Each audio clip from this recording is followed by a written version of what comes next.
Hi friends, ఈరోజు మూందాలు ఏ విధంగా తయారు చేయడమో ఈ వీడియో నందు చూద్దాం. దీనికని రాత్రంతా పెసరుల్ని నానబెట్టుకొని ఈ విధంగా వడబోసుకోవాలి. వడబోసుకున్న పెసరుల్ని ఆరబెట్టుకోవాలి.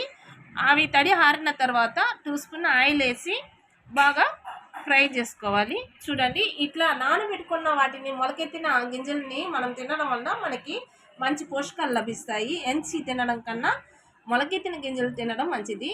ఇట్లా ఫ్రై చేస్తున్నప్పుడు కరివేపాకు వేసుకోవాలి. చిన్న చిన్నవిగా తురిమి కరివేపాకు వేసుకొని బాగా వేయించాలి. వేయించి దగ్గరికి వస్తున్నప్పుడు తెల్లగడ్డని కొట్టి వేసుకోవాలి. తెల్లగడ్డని కూడా వేయించి దాని తర్వాత దించుతున్నప్పుడు మనం ఏం చేయాలంటే దానికి కొంచెం సాల్టు మిరప్పొడి కలుపుకోవాలన్నమాట. ఈ విధంగా చేస్తే మనకి మంచి టేస్టీ మూందాలు రెడీ అవుతుంది. ఈ వీడియో కనుక మీకు నచ్చినట్లయితే లైక్ చేయండి, షేర్ చేయండి, సబ్స్క్రైబ్ చేయండి.